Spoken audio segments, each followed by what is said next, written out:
All right, so I just want to talk a little bit about why the box office doesn't matter anymore, or at least it doesn't matter for the next couple of years. Now, before you go on and click your comment about why John Campia says it matters, go ahead and stop yourself for just a moment and hear my theory about what's happening with the box office. Because I was looking at some numbers last week, and it got me thinking about where movies are going, and it has a lot to do with the streaming wars, as we know. But the streaming wars have been accelerated quite a bit since COVID started. And the studios that have had the most foresight into the future, Disney and Warner Brothers, making their own streaming services, they're the ones that are actually going to be coming out on top pretty soon here. Now, I'm going to read off some numbers. These numbers you can get from like Forbes, Hollywood Reporter, any business site that talks about, Warner Brothers or Disney. You can find these relatively easy if you do a Google search. But as of June, HBO Max, the Warner Brothers streaming service, has 67 million subscribers. All domestic, by the way. This is a streaming service that's yet to go worldwide, and it already is at 67 million. Now, if you do some quick math here, 67 million times $15 a month is just over $1 billion a month in revenue for Warner Brothers from their streaming service HBO Max. So they've been making $1 billion for the last couple months here. And going into the future, they'll be making that kind of money every month. So this is what I'm thinking about the box office. It doesn't matter anymore. Back in the day, studios didn't have this kind of revenue every month. They would have to solely rely on box office performance to see whether or not a film succeeds or fails. And on average, you would get about 4 or 5 movies to do $1 billion a year. A couple of those movies would be Warner Brothers, a couple would be Disney. But now, both these companies are making $1 billion every month. And it's the reason you're seeing so many new movies put on these streaming services. Now, here's another stat from a Forbes article. Warner Brothers is expected to have 120 to 150 million subscribers on HBO Max by 2025. They plan to go worldwide by the first half of 2022. So it's clear what their goal is, and it's clear they could care less about theaters right now. In fact, any money a film makes in theaters for Warner Brothers is just extra money right now, because they are not looking at theaters as any source of revenue at the moment. Since COVID's happened, not a lot of people are going to theaters. In fact, the domestic box office is down 80% since 2019. It actually went down 80% in 1 year. Some stat before 2020, the domestic box office was making around $12 billion a year. And in 2020, when COVID started, that dropped to about $2 billion. So 80% of their revenue is just gone.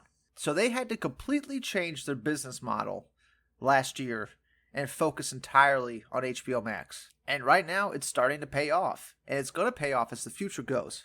Now, I'm not saying theaters are completely dead. Of course, there'll always be theaters, for little theatrical runs. But the days of waiting for a movie to be done with its theatrical run and then you get to see it at home, those days are numbered. We're seeing it right now. I just watched a $180 million movie, The Suicide Squad, at home on my TV day one. And I gotta tell you, there's nothing more satisfying than rewatching a movie instantly after seeing it for the first time. It changes the game, really. Especially if you like a movie. I mean, if you really like a movie, you're going to want to rewatch it instantly, and now you can. You don't have to spend, $30 to go to the theater to rewatch it. You could just rewatch it at home. That completely changes the game. So, it's really funny to see people like John Campia say that, box office still matters. These studios still care about box office. Well, the studios that don't have a streaming service for themselves, they do care about box office because that's their main source of revenue. But studios like Disney or fucking Warner Brothers, they don't have to worry about that. It's not a concern for them. It's why they already committed to James Gunn before the Suicide Squad movie ever came out.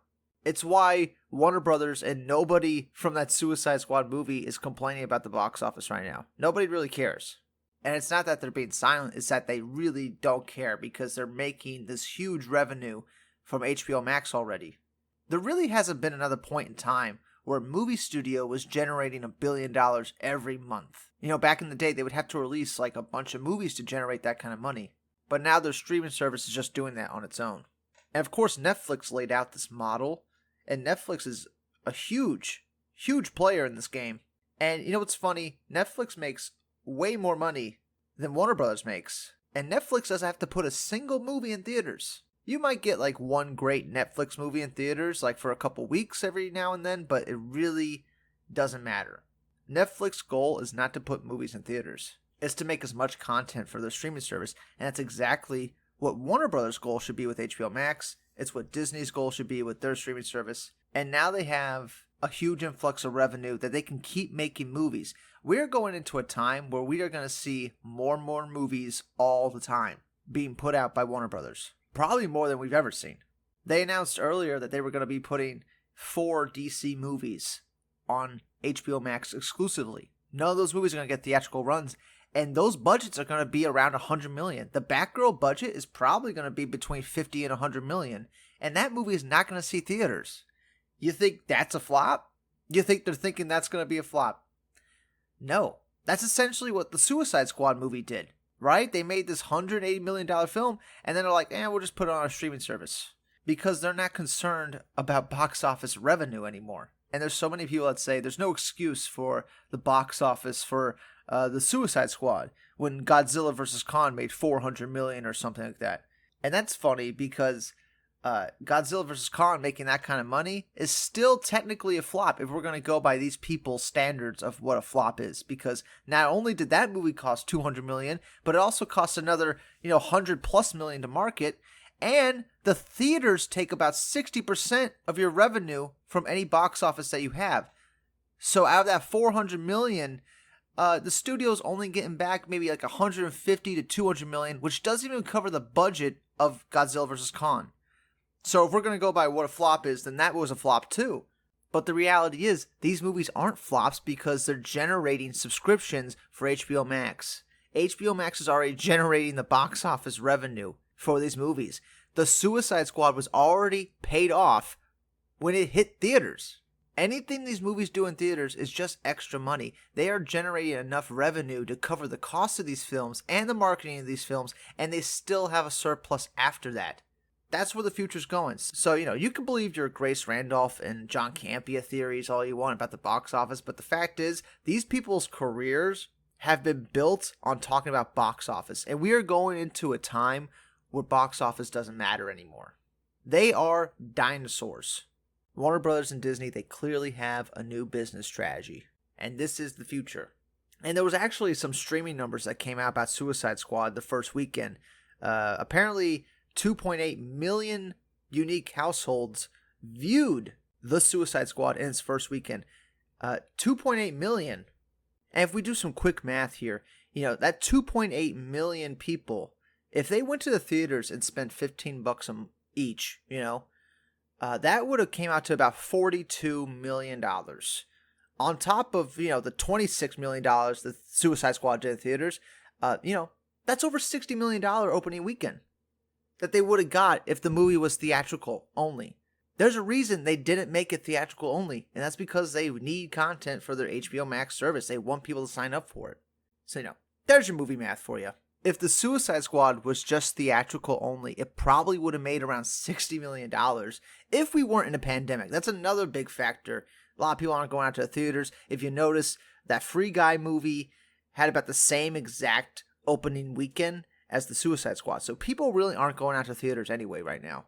They're staying at home and watching it. And who's giving them content to watch at home? It's fucking Warner Brothers. It's fucking Disney. It's fucking Netflix. Those are your big companies that are giving you stuff to watch. Obviously, you have Apple TV, but they are really behind as far as content. They were actually trying to buy A24, that smaller studio. Actually, A24 is actually growing pretty big. It's not a little studio anymore, but still, these streaming services are going to be buying up these studios. And, we'll see what the future holds. It's definitely going in a direction where everything's going to be streaming. You're not going to have to wait months to watch a brand new film. When a film comes out, it will be on your TV at home. So invest in a home entertainment system. Get a nice big TV, 4K, get a nice thing to stream off of, get an awesome surround sound system, because that's where you're going to be watching movies. And theaters were just going to be for like niche audiences or big events like the Flash movie. I assume they wanted to put the Flash in theaters, but that might be a case where they already made a deal with theaters, so they have to put it in theaters. The same thing with the Batman. Now, like, they definitely have deals with theaters to put these movies in theaters, but if they actually just made these movies exclusive to HBO Max, I guarantee their subscriptions would go up a lot. So, I mean, the future is only more and more streaming, clearly. But anyway, keep listening to Grace Randolph and her dumb box office theories. That's it for now. I'll see you all in the next one. Bye-bye. Surely you can't be serious. I am serious. And don't call me Shirley.